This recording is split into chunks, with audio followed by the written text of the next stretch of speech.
Hi friends, welcome to அண்ணா சமையல். Today நான் சமையலில் மீல் மேக்கர் வச்சு ஒரு அருமையான கிரேவி ரெசிபி தான் ஃப்ரெண்ட்ஸ் பண்ண போகிறோம். இந்த கிரேவி பார்த்திங்கன்னா சாதம் சப்பாத்திக்கெலாம் சைடு வச்சு சாப்பிட்டு ரொம்ப சூப்பராக இருக்கும். நல்ல மணக்க டேஸ்டியான மீல் மேக்கர் கிரேவி எப்படி செய்யலாம்னு வாங்க ஃப்ரெண்ட்ஸ் வீடியோவை பார்க்கலாம். வீடியோக்குள்ளே பார்க்க முடியாது வரைக்கும் நீங்கள் அண்ணா சமைச்சு சப்ஸ்கிரைப் பண்ணிக்கலாம். சப்ஸ்கிரைப் பண்ணிக்கோங்க. வீடியோவை ஸ்கிப் பண்ணாமல் பாருங்கள். பாத்திரத்தில் ஒரு செம்பு அளவுக்கு தண்ணி சேர்த்திருக்கேன். தண்ணி பார்த்திங்கன்னா கொதிக்க ஆரம்பிச்சிட்டு இப்போ இது கூட பார்த்திங்கன்னா ஒரு கப் அளவுக்கு மீல் மேக்கர் சேர்த்துக்கலாம். கூடவே கொஞ்சம் உப்பு. ஒரு 5 நிமிஷம் பாயில் பண்ணிக்கலாம். மூடி போட்டு வச்சுருங்க. ஸ்டவ் ஆஃப் பண்ணிடுங்க. அந்த ஹீட்லேயே பார்த்திங்கன்னா மீல் மேக்கர் பார்த்திங்கன்னா நல்லா ஊறிடும். அதுக்கு இடையில பார்த்திங்கன்னா சின்னதாக ஒரு மசாலா ரெடி பண்ணிக்கலாம். அதுக்கு மிக்ஸி ஜாரில் ஒரு சின்ன துண்டு இஞ்சி, 6 பல்லு பூண்டு எடுத்துருக்கேன். இதை விட இன்னும் கொஞ்சம் பெரிய பூண்டாக இருந்தால் 5 பூண்டு மட்டும் சேர்த்துக்கங்க. 2 தக்காளி பழம், 1/2 டீஸ்பூன் அளவுக்கு மஞ்சள்தூள், மல்லித்தூள் 2 டீஸ்பூன், காரத்துக்கு தகுந்தபடி மிளகாத்தூள் சேர்த்துக்கலாம்.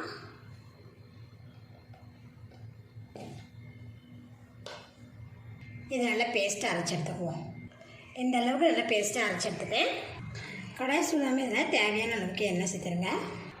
எண்ணெய் சூடாமல் இதில் ஒரு பட்டை, கிராம்பு, ஏலக்காய், 1 டீஸ்பூன் ஜீரகம், 1/2 டீஸ்பூன் சோம்பு கட் பண்ணி வச்சுருக்கேன். பெரிய பாருங்கள், மீல் மேக்கர் பார்த்திங்கன்னா தண்ணியில் நல்லாவே ஊறிடுச்சு பாருங்கள். இப்போ இதை நம்ம நல்லா பிழிஞ்சு எடுத்துக்கலாம்.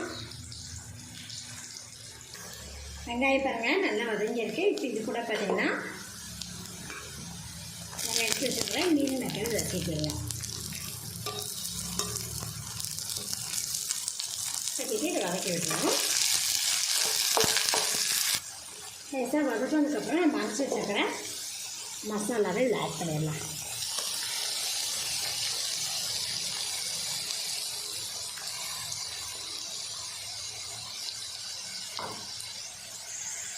இப்போ இதை நல்லா மிக்ஸ் பண்ணிடலாம். நல்லா மீல் மேக்கரில் மசாலா பிடிக்கிற மாதிரி நல்லா மிக்ஸ் பண்ணி விட்டுட்டாங்க. நம்ம பச்சையாக தானே அரைச்சிருக்கோம், அதனால் அந்த பச்சை வாசம் போகிற அளவுக்கு அதை நல்லா வதக்கி விட்டுருவோம்.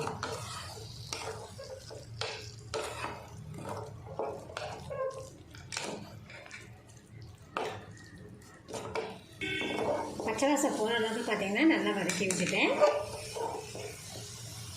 இப்போ இது கூட பார்த்திங்கன்னா தேவையான அளவுக்கு தண்ணி சேர்த்துக்கலாம்.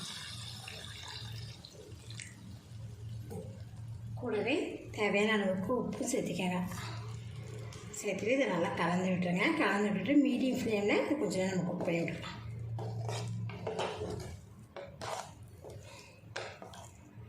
மீடியம் ஃப்ளேம்லேயே கொஞ்சம் நேரம் நல்லா பாயில் பண்ணிவிட்டு பாருங்கள்.